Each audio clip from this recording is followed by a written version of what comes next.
If you're always seeing your money go back to zero soon after payday, or you don't know if you're doing the right thing with your money after you get paid, then this video is for you.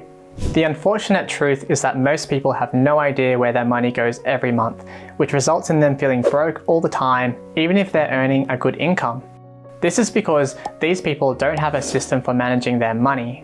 Today I'm going to give you a system for what to do with your money every time you get paid so that you can save and invest your money on a regular basis and grow your wealth. What you should do with your money when you get paid really depends on what stage you're at in your financial journey. So I'm going to give you a 5-stage system to follow so that you can see what stage you're at and therefore what you need to do. So let's get into it. Stage 1. Know your survival cost. The very first step in this system is to figure out your survival cost. What I mean by this is that you need to calculate how much your essential costs are every month and for the whole year. What I'm talking about here are the bare minimum expenses you have to incur in order to survive, or that just can't reasonably be avoided as part of your life. Like paying for shelter by way of a mortgage or rent, food, utilities like electricity, water, gas and internet, transport, healthcare and insurance. As you can see, there are only a few core costs that you actually need to cover in order to survive. You should really be aiming for these to take up less than 50% of your income if possible. If you're not under that 50% mark, make sure you're very clear in your understanding of what the difference between your needs and your wants is, because there can be discretionary elements hidden within essential expenses. What I mean by this is, for example, if you rent a big place by yourself in a trendy location, this is going way beyond providing for your basic need for shelter. Being honest with yourself, you could reduce this cost substantially by renting a smaller place in a less trendy area and with roommates who can help contribute to the rent. Another example is taking a proper look at what makes up your grocery bill. There might be many items in there like ice cream and other treats that aren't essential for your survival and can be cut out to reduce your food bill too. This also means that takeaway and Uber Eats are also not essential costs. In terms of utilities, you could look at things like not getting an expensive phone plan, which gives you all this data that you never use anyway, or not using the AC all the time to limit your electricity usage. The point is that if your essential expense categories are taking up more than 50% of your after-tax income, there may be ways that you can reduce them and get to the bottom of your true survival cost figure. Stage 2. Pay yourself first. Once you know how much it costs you to survive, the next thing you want to do is make sure you're paying yourself first. This means getting your employer to deposit your pay into an everyday account and to have an automatic transfer set up for at least 20% of your pay to be transferred from that everyday account into a savings account. So schedule this as a recurring payment to occur the day after you get paid, just to make sure that your pay has cleared in your everyday account before you try to transfer it across. This is a simple but very effective system to ensure you're paying yourself first.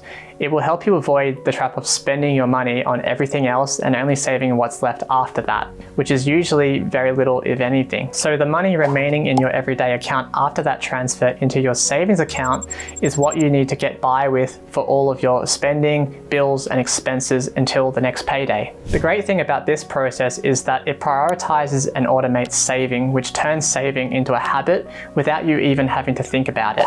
And by using this system, the money you do spend on yourself will be worry-free because you know your savings are building up really nicely in the background.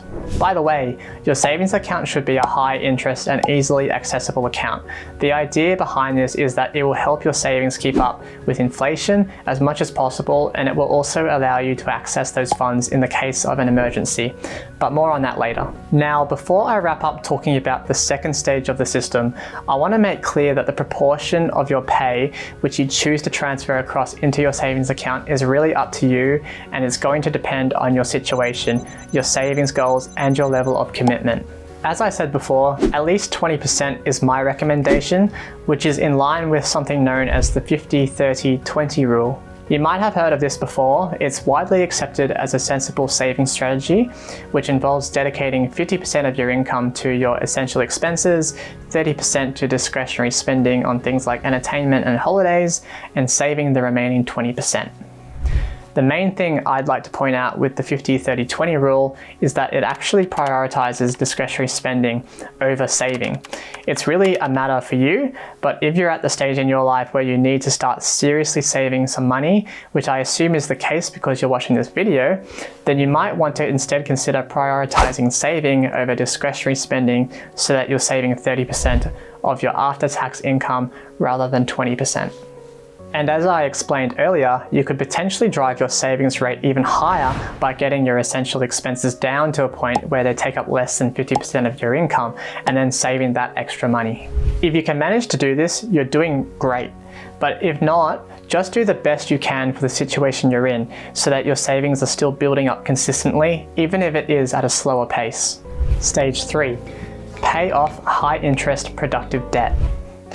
Once you've got an automated system of paying yourself first in place, you're obviously going to see your savings account balance begin to rise. Now, if you've got any high interest unproductive debt like personal loans or credit card debt for things like cars, holidays, and luxury items, then you need to use the funds that you're funneling into your savings account to pay off this debt as soon as possible. This is because if you don't do this, you're going to continue paying a fortune in interest payments for something that either has no financial value or is plummeting in value. It will set you back years if you let it stick around and compound against you.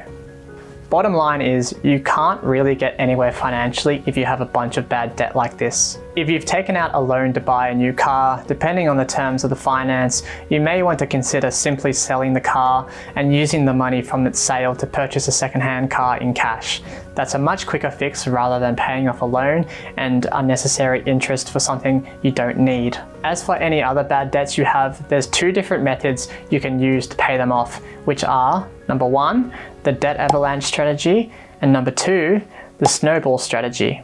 The first option, the debt avalanche method, involves paying off the debt with the highest interest rate first.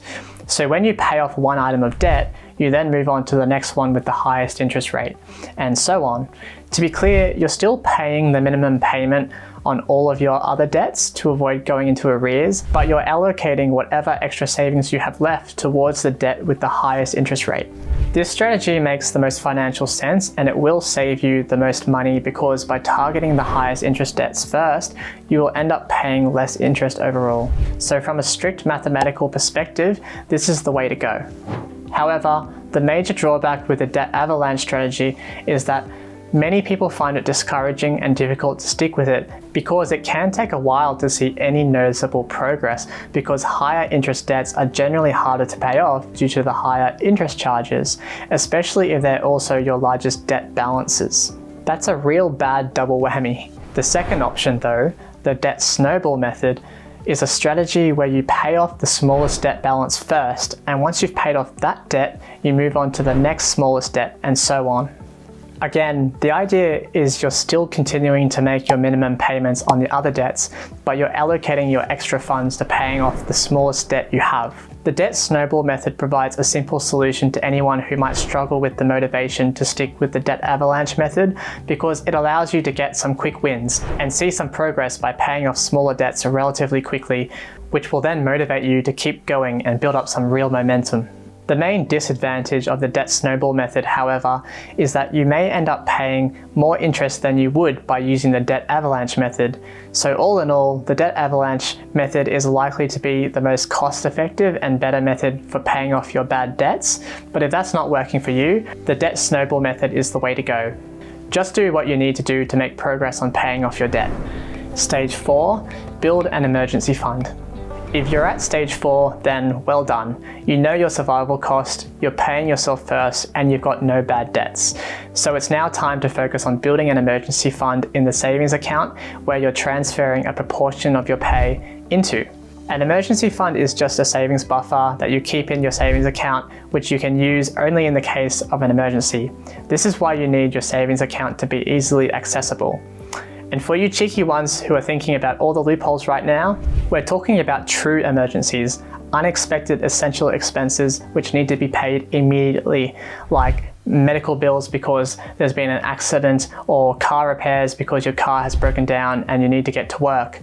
Emergencies are not things like spontaneous holidays, gifts, or the new doodad that's only available for a limited time. The next question then is, how much should you have as an emergency fund?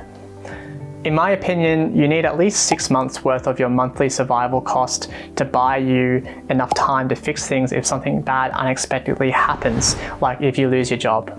I know a lot of people say that 3 months worth of expenses is enough for an emergency fund, but I just don't think 3 months is enough time to get yourself back on track sometimes. I think we sometimes underestimate how long it takes us to recover. I personally like to keep an emergency fund of at least 12 months of my survival cost. That may be a bit too much in some people's eyes, and that's fine, but it's what gives me peace. It makes me feel that if something bad were to happen, I'm confident I would be okay with a whole year to figure it out and, get back on the horse. So do what gives you peace, but as long as your emergency fund is at least 6 months worth of your survival cost, that's fine. Sadly though, most people underestimate how essential an emergency fund is. It's something you don't need until you do, and it catches people out all the time. I mean, 50% of Americans can't afford a $1,000 emergency expense, and the reality is that a bunch of them will incur an emergency expense like this soon enough, and it will send them into serious financial distress. If you already have some sort of emergency fund in place in your savings account, but you still have high interest bad debts, then you should use the money in your emergency fund to pay off those debts, maybe except for about $10,000, so that if something bad happens in your life, you haven't just depleted your entire emergency fund and you still have something to fall back on. Stage 5, invest. So you're at the point now where you have a solid emergency fund in place and you're continuing to save more and more money by paying yourself first. It's time for you to start investing with those excess savings. While the 4 previous stages of this system are all very important and should never be skipped over, they don't really go beyond getting your finances in order and putting the necessary defenses in place. The reality is, it's not until you start investing that you're actually putting your money to work and doing something that might create any level of wealth for you. There are many different asset classes which you can invest in, like property, stocks, and bonds. There's even interest-earning tax-free accounts and accounts where employers will match your contribution in some countries. All asset classes have their pros and cons, but I could talk about that for ages, and it's beyond the scope of this video to go into that today. If you choose property though, you'll obviously have to keep saving up for a deposit before you can pull the trigger on that. If you choose stocks, you may be able to start something like dollar cost averaging, but it's entirely up to you, and I'll let you make your own financial decisions on where you want to invest. I'm not a financial advisor and it's not financial advice, so just do your own research, guys, and get professional advice if you need help before you make any decisions. I would just suggest investing in what you know and doing it as early and consistently as you sensibly can, so that you're making your money work as hard as possible for you. Investing doesn't have to be complicated. You just need to find a strategy that works for you and keep going with it. If you can achieve a long-term average return of 7% per annum, your money will double about every 10 years through the power of compounding, which could potentially make you millions of dollars. Another thing you can invest in that could easily change your life is yourself, your education, your knowledge, your skills, which you could then use to increase your income significantly through a side hustle or a business. Having a strong income and investing consistently is the best combination for building significant wealth. So there you have it, guys. I hope you now have a system that you can use to manage your money every time you get paid. The beautiful thing about it is that through saving and investing over time, the pie just gets bigger and bigger. As time goes on, you should have more money to save, invest, and spend on yourself. You just need to keep it really simple. The simpler, the better. This system only requires you to have an everyday account and a savings account, as well as any other investment account you choose to use. But that's it from me today, guys. If you got value from the video and you're interested in getting an emergency fund together ASAP so that you can start investing, check out this video on the screen right now about how you can become an expert saver. Thanks so much for watching. Have a great day, and bye-bye.